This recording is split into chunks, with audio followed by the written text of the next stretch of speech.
But if you're too drunk to drive and the music is right, she might let you stay, but just for the night. And if she grabs for your hands and drags you along, she might wanna kiss before the end of the song. Assalamualaikum warahmatullahi wabarakatuh. Kami dari kelompok 5 Praktikum Teknologi Pupuk dan Pemupukan akan melakukan wawancara pada petani Pak Edi di alamat Tanjung Priok.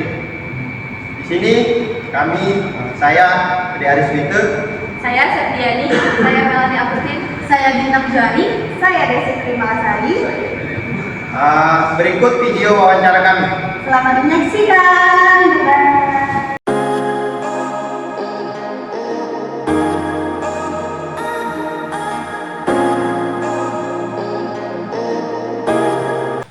Oke, sebelumnya selamat siang. Perkenalkan, nama saya Edi Ariswite. Perkenalkan, nama saya Septiani. Nama saya Melani Agustin. Nama saya Bintang Zuari. Nama saya Desi Trimalasari. Kami di sini dari kelompok 5 akan melakukan wawancara kepada petani. Nah, mungkin langsung ke pertanyaannya. Untuk pertama ini, nama Bapak siapa ya sebelumnya, Pak? Edi, Pak. Pak Edi ya? Iya. Oke. Untuk alamat di sini di mana, Pak? Kita kalau asli Tanjung Baru. Baru. Yang untuk alamat lahan ini, Pak? Lahan ini lokasi kawasan Pring. Pring ya? Ya. Oke. Lanjut. Pring. Untuk luas lahannya itu yang dimiliki itu berapa, Pak?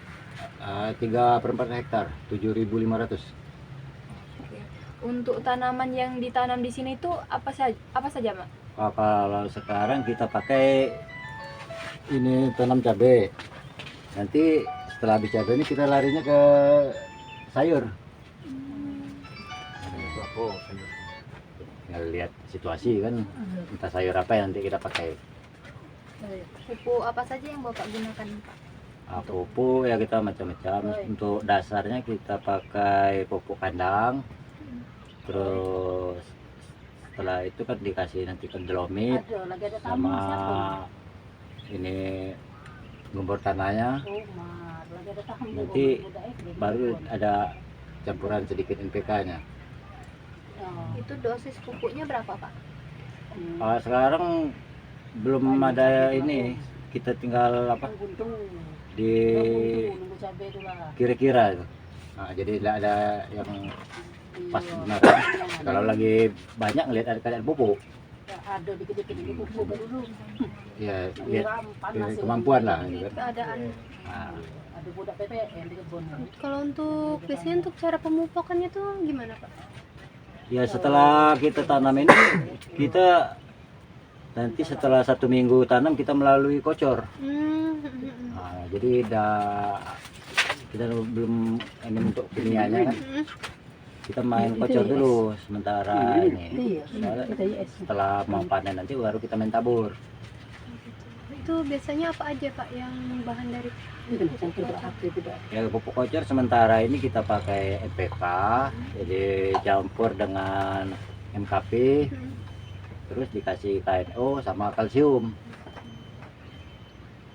Kalau untuk waktu pemupukannya biasanya gimana, Pak, sistemnya?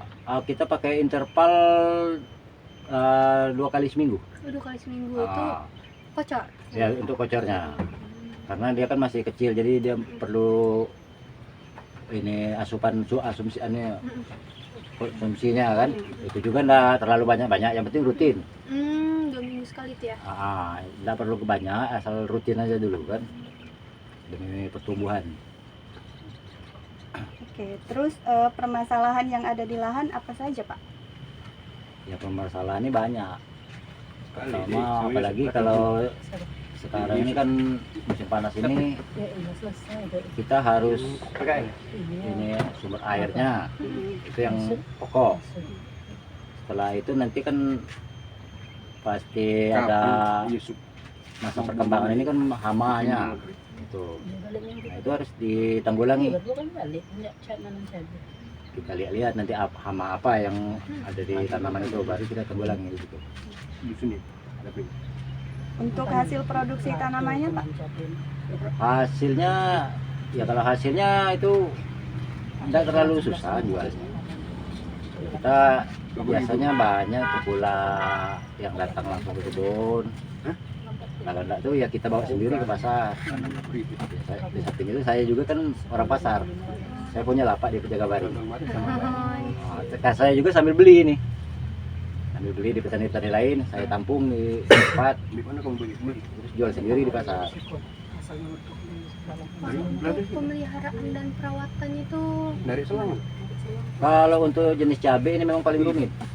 Ya, dibanding sayur-sayur lain. Soalnya jenis cabai ini kan dia sensitif. Ya, dia perlu perawatan khusus ekstra. Pertama dari air, terus setiap hari setiap itu harus kita perhatikan itu jenis ada perubahannya jenisnya hama apa itu kan.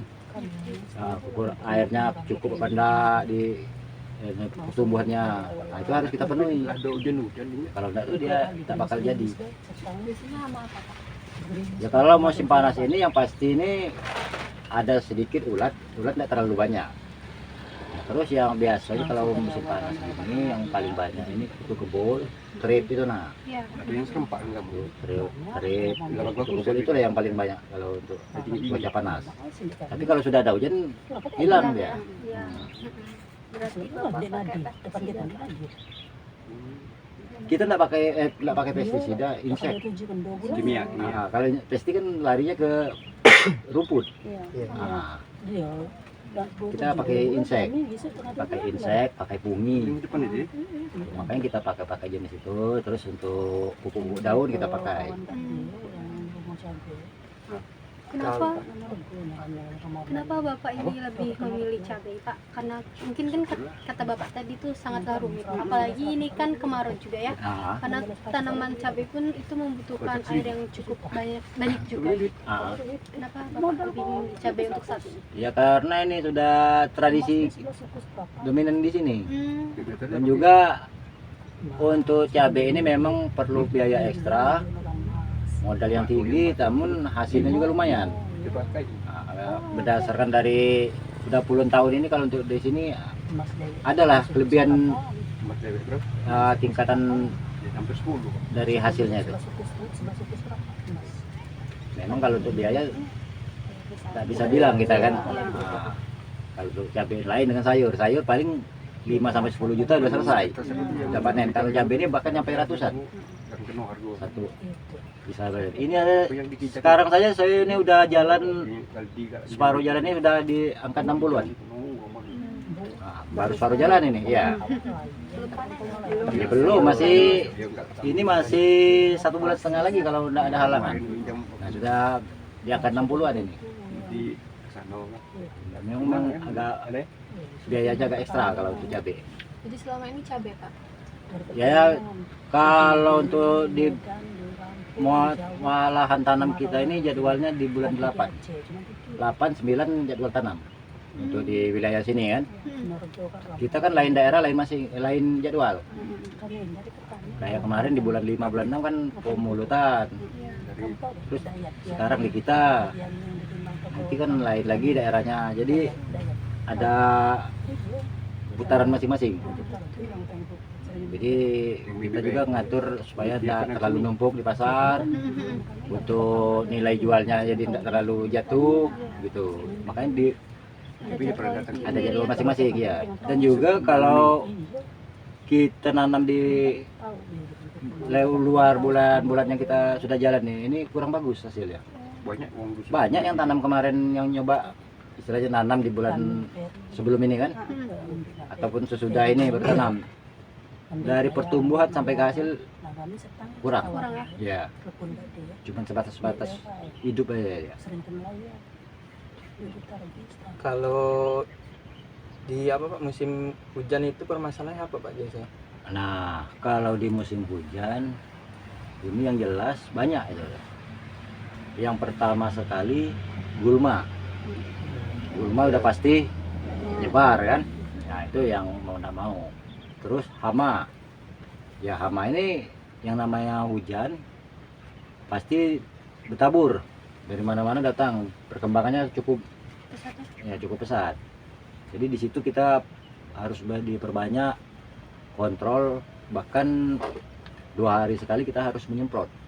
Untuk gulma itu. Iya, enggak untuk ini, untuk hama. Hama. Oh, hama. Kalau gulmanya kita, kalau untuk cabai enggak berani menyemprot, Iya. nanti rusak. Kita paling-paling main rumput kan, Iya. pakai manual. Itu tinggal hamanya itu yang perlu kita tanggulangi kan. Dan juga dia kan biasanya larinya ke buah sering, itu makanya sering busuk.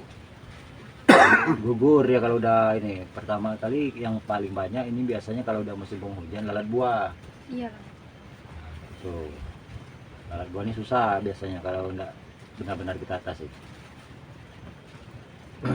Mungkin itu dari hasil wawancara kami. Untuk Bapak Edi sebelumnya terima kasih atas waktunya. Iya. Kami dari kelompok 5 saya ucapkan selamat siang. Terima kasih. Siang menjelang sore.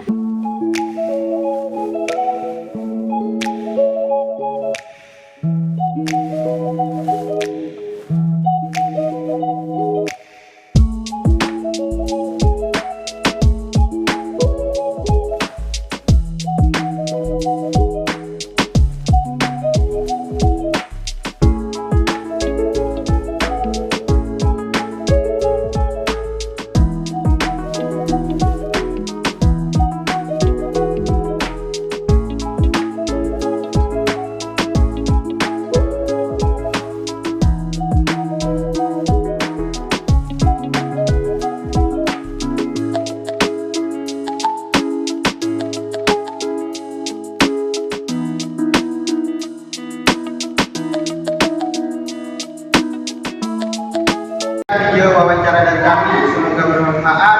Saya akhiri.